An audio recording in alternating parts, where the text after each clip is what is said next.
nós não nos acho como é que tá ele. É um país subdesenvolvido, subdesenvolvido.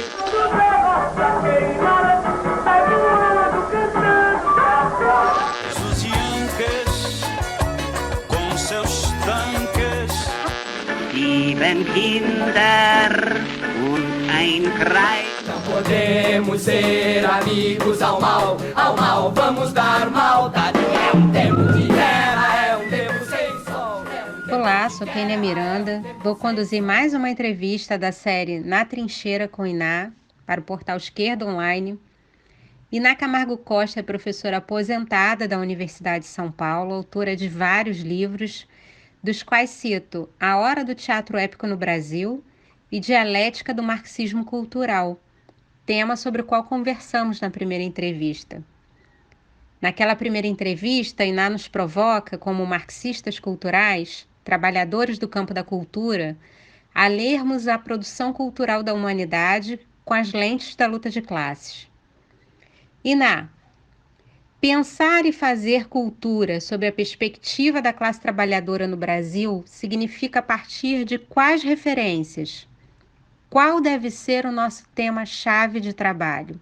A resistência dos negros no Brasil através da cultura.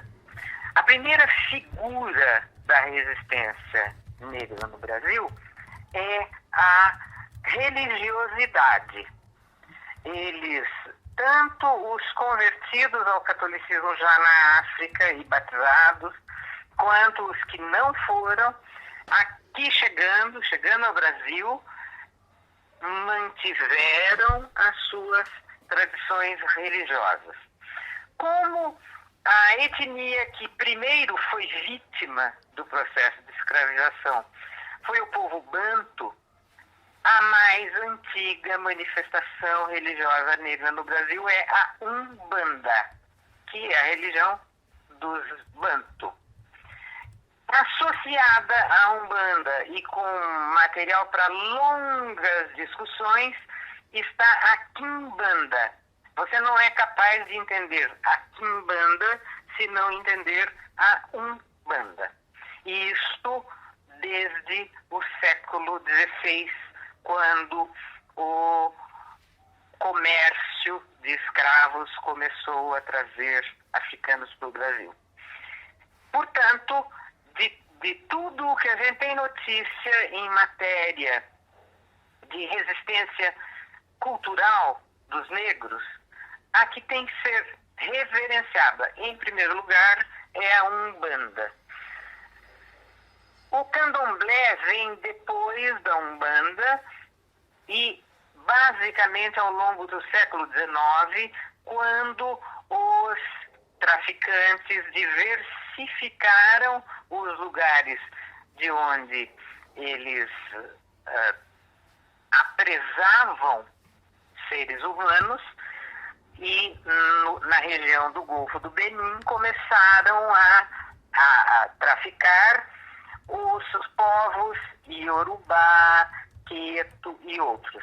Estes, sobretudo na região da Bahia, mas também no Rio de Janeiro, desenvolveram o candomblé dos orixás.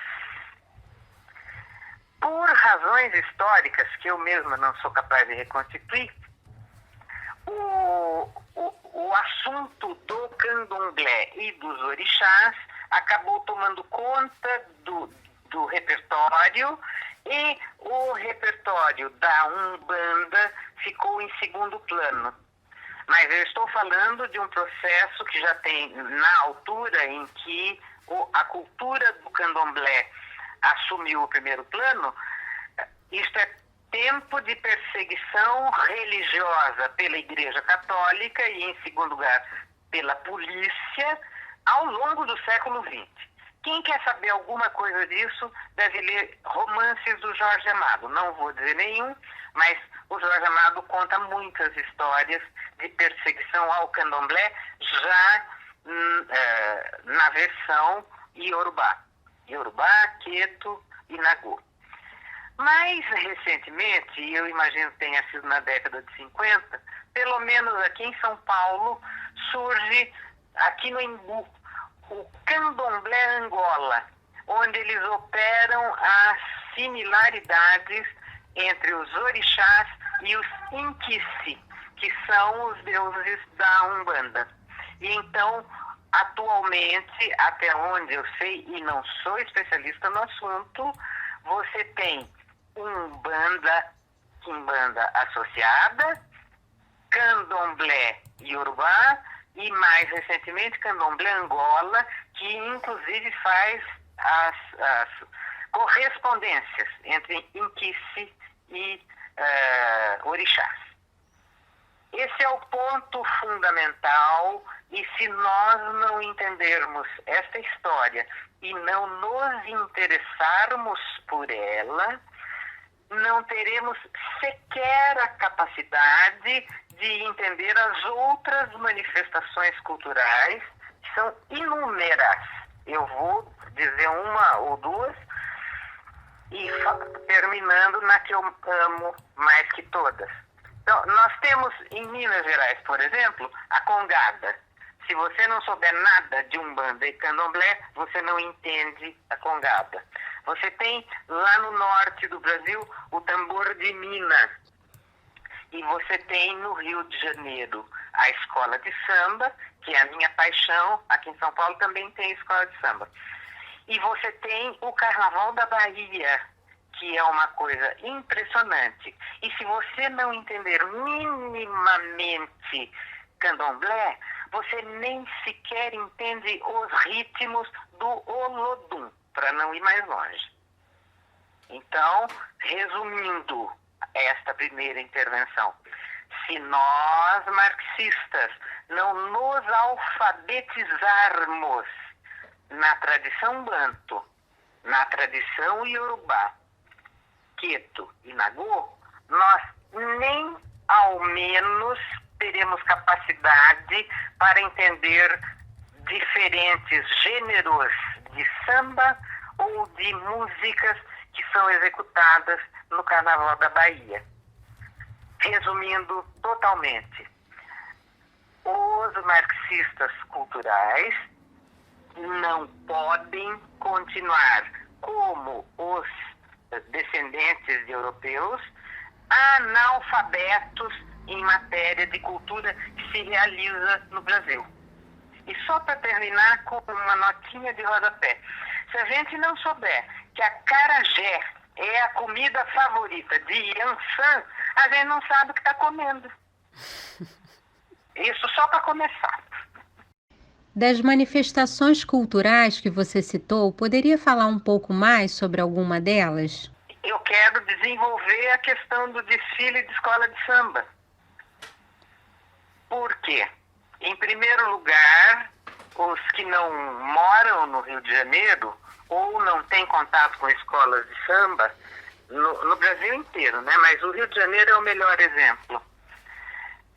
Se você não tiver contato pessoal com o povo que faz o samba, você não entende nem a diferença de ritmo de uma escola de samba para outra.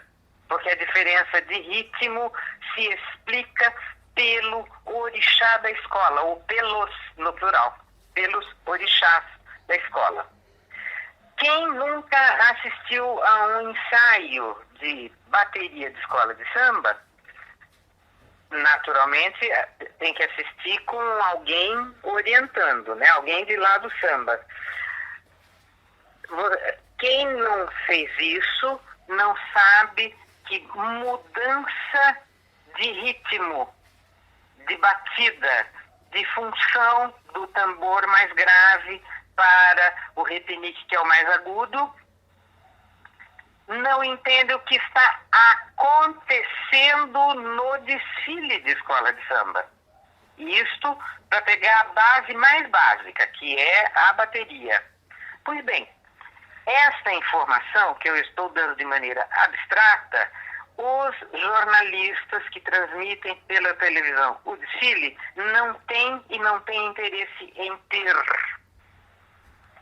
E por isso eles destroem o desfile que eles estão transmitindo. E mesmo tendo simpatia pelo que estão vendo. Mas eles não entendem nada do que eles estão vendo e ouvindo. Porque eles não entendem a religiosidade, que é o fundamento deste processo cultural.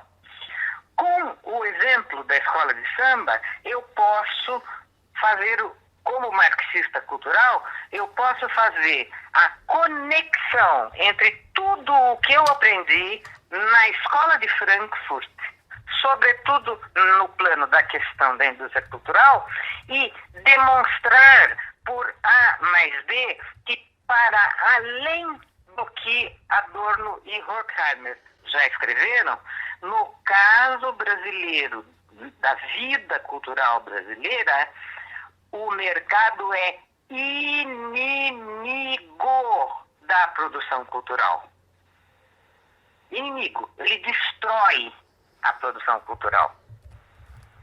Vou continuar com uma sugestão de filme documentário para que vocês vejam, porque está disponível no Netflix. Chama-se Axé, o canto de um povo e de um lugar. A parte divertida, estou ilustrando um trabalho que marxista cultural pode fazer agora. A parte divertida do documentário é que o cineasta adota de maneira ortodoxa o ponto de vista do mercado. Então, naturalmente, o eixo da história que ele conta leva em consideração os que venderam discos em proporções astronômicas. A saber, Luiz Caldas na década de 80, Daniela Mercury no começo dos 90 e Ivete Sangalo mais recentemente. Então, esses são os eixos. Pois bem, adotando o ponto de vista do mercado, o documentário mostra como que o mercado destrói cultura e vidas das pessoas que produzem aquela cultura, que é a do axé, na Bahia.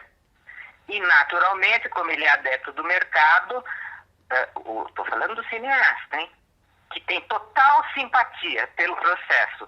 Ele mesmo não sabe o que ele está mostrando. Não chega nem a explicar qual é a relação entre o ritmo do Olodum e o ritmo da timbalada do Carlinhos Brown. Mas afirma que existe uma relação.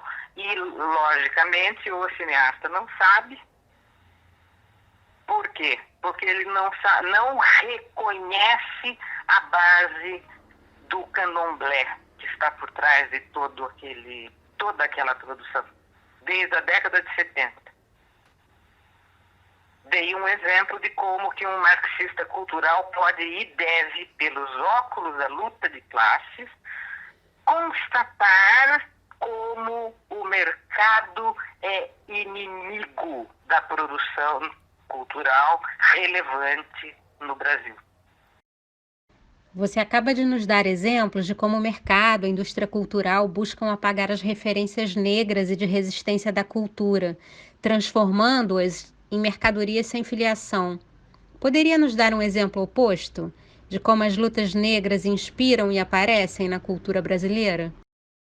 Para não ir muito longe, e já no exemplo, voltando para a escola de samba, observe a lista, entra no site do Salgueiro, por exemplo, e veja que desde a década de 50, pelo menos uma vez a cada 2, 3 anos, o tema do enredo do Salgueiro é alguma luta dos africanos no Brasil.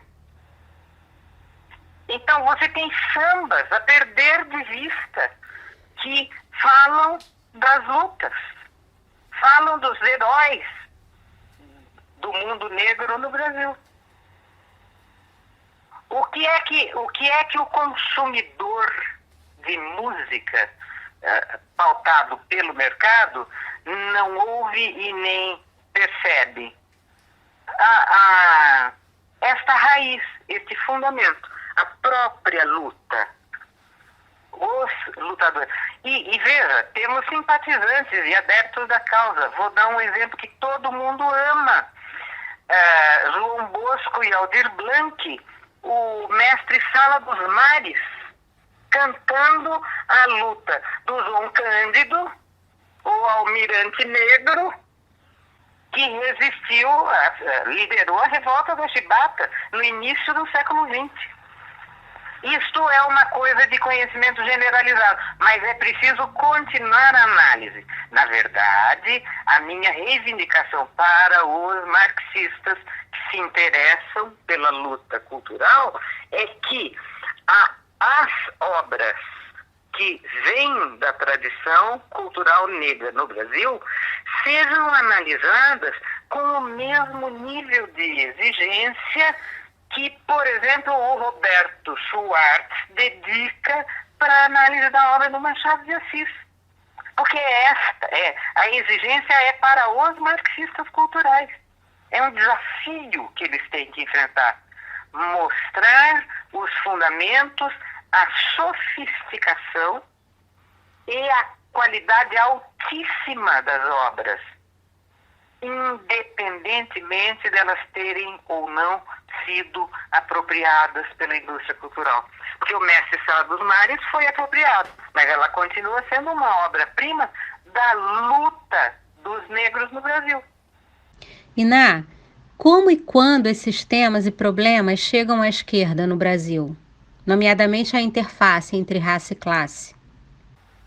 Olha, essa é uma questão sobre a qual eu não teria muita coisa para dizer, em parte porque a esquerda brasileira, constituída basicamente por intelectuais brancos de classe média, essa esquerda demorou para se dar conta de que o Brasil tem um problema de racismo estrutural. Esse racismo estrutural é herança do escravismo colonial, da persistência da escravidão no Brasil. Então, eu tenho a impressão de que os marxistas só começaram a acordar para este problema através de gente como o Florestan Fernandes, tá?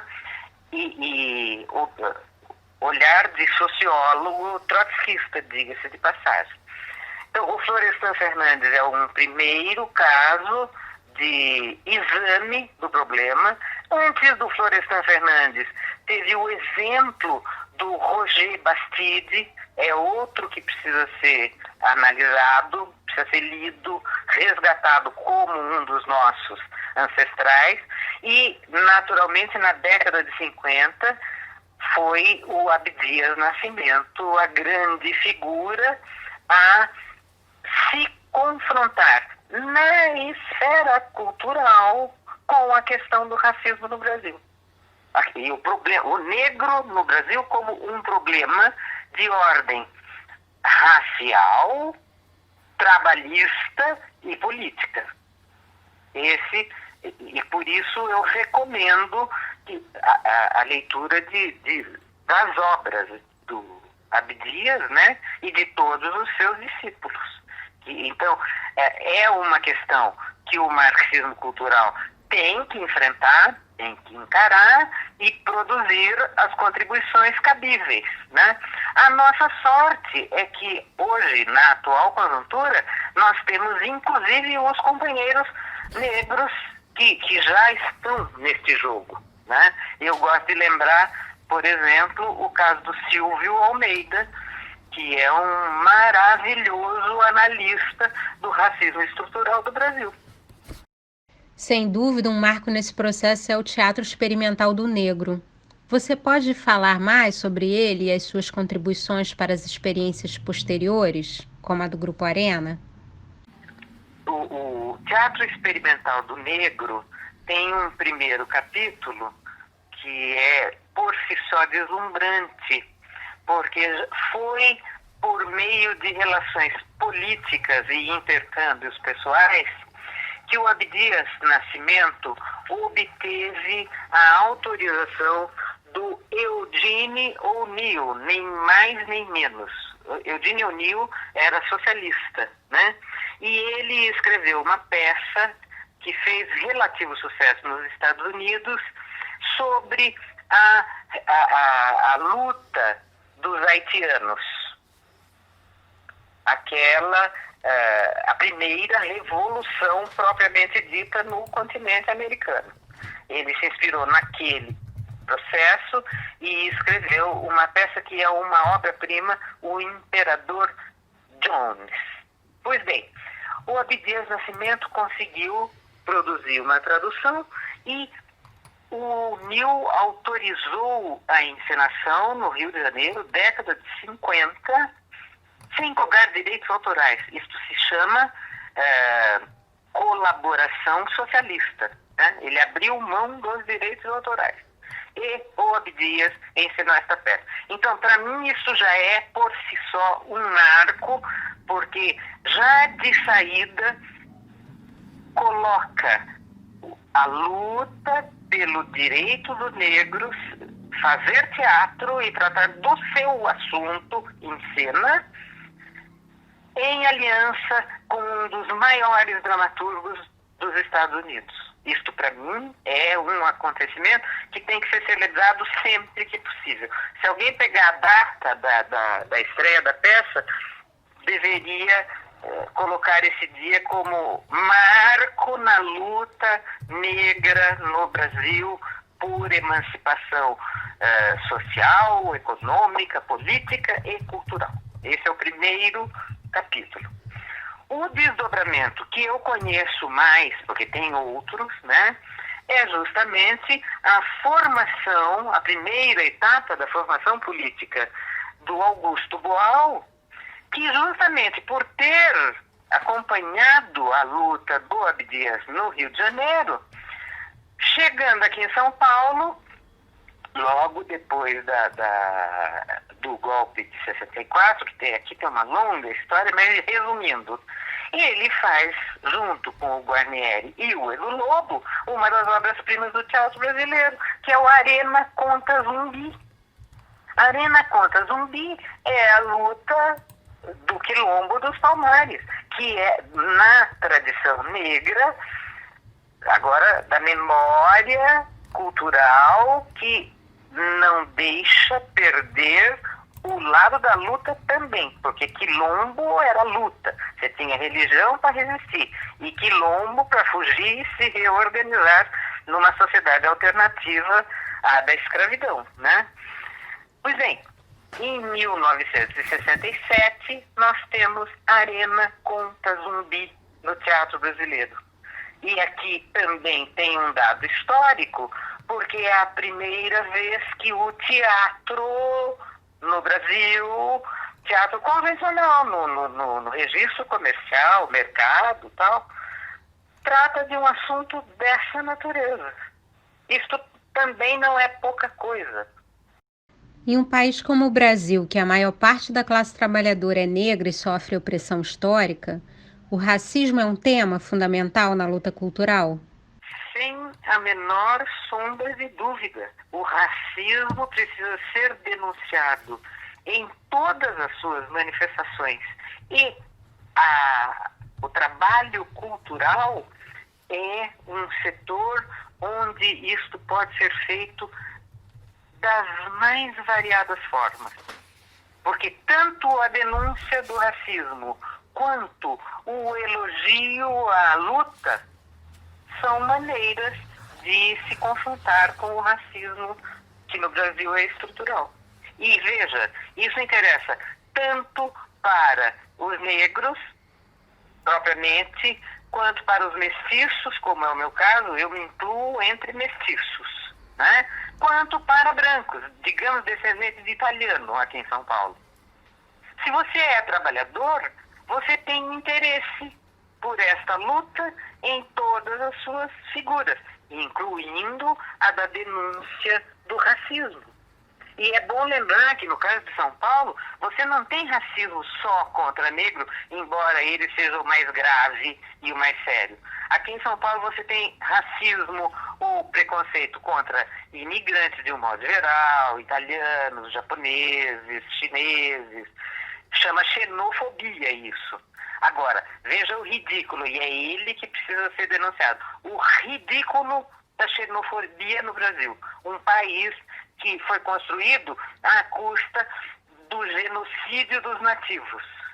Então, um país em que ninguém é nativo, a não ser como descendente remoto, você ser xenófobo é ser um ridículo desde o começo, né? Pois bem, isso é assunto para comédia. O teatro pode e deve tratar disso. O humor também deve enfrentar isso. Então, enfrentar o racismo em todas as suas modalidades, sobretudo ridicularizando os racistas. Você trouxe 2 experiências históricas do teatro, tanto o Abdias do Nascimento como o Boal, né, com a Arena Conta Zumbi. Você poderia... O Boal como discípulo do Abdias Nascimento. Você poderia falar do teatro hoje, do teatro negro hoje? Não posso. Aliás, eu não posso falar sobre nenhum teatro hoje, porque em 2012, quando eu completei 60 anos, eu me afastei da vida pública. Então eu não vejo mais, eu não sei o que estão fazendo, mas tenho notícias. Por exemplo, no ano passado, 19 ou 18, não tenho certeza, um dos meninos aqui em São Paulo, ligado a um grupo de teatro negro, fez uma adaptação da Gota d'Água do Chico Buarque de Holanda, que se chamou Gota d'Água Preta. Foi um dos mais importantes acontecimentos do teatro de São Paulo. E é só você lembrar do que é Gota d'Água e imagine Gota d'Água com um elenco totalmente negro. Então eu sei que as coisas estão acontecendo, mas já não é mais minha condição acompanhar e comentar. O levante negro antirracista que varreu o mundo nos últimos meses, nas últimas semanas, né? Inclusive com vários casos dramáticos no Brasil de assassinatos de negros e de negras nas periferias, são material de denúncia, de trabalho que podem nos servir na produção cultural hoje? Não tenho a menor dúvida. Claro, o assassinato do George Floyd é uma referência que ficou histórica pelo que desencadeou lá nos Estados Unidos e ainda ficando nos Estados Unidos, aquela luta que está sendo travada, especialmente nos Estados do Sul, contra a herança do escravismo, os símbolos do exército dos escravistas, né, da Confederação, que promoveu a Guerra de Secessão em defesa da escravidão. Esta luta continua tão atual quanto no século XIX, né, quando aconteceu a Guerra de Secessão. Portanto, toda luta pautada pela, vamos dizer assim, pela variedade das manifestações do racismo. Porque eu acho que um assassinato como o do George Floyd é uma das manifestações mais extremas do racismo nos Estados Unidos. Mas no Brasil, um assassinato como aquele é rotina. Olhar para este fenômeno e denunciá-lo é assunto tanto da luta política propriamente dita, quanto da luta cultural. Esse tipo de coisa tem que parar de acontecer. E os temas são os mais diversos, né? Desde a encenação propriamente dita daquele crime lá em Minneapolis. Não pode deixar esquecer. E precisa mostrar que no Brasil o que aconteceu em Minneapolis com George Floyd é rotina. Obrigada, Iná, por mais esta conversa instigante pelo telefone.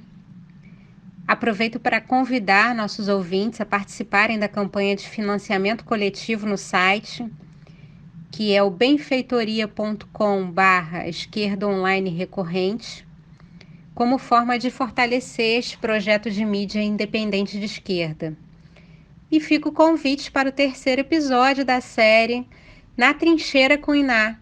Até lá! Então, ficamos combinadas para uma próxima conversa e a luta continua, companheira. Ei, gente, tem rei no açoite? Tem rei, Tem rei lutando? tem rei, Tem negro apanhando? tem lei. Tem gente brigando? Epa, rei, meu pai. É Zambi? Zambi no açoite. O número de mortos na campanha de Palmares, que durou cerca de um século, é insignificante diante do número de mortos que se avoluma ano a ano na campanha incessante dos que lutam pela liberdade. Ao contar Zumbi, prestamos uma homenagem a todos aqueles que através dos tempos dignificam o ser humano, empenhados na conquista de uma terra da amizade, onde o homem ajude o homem.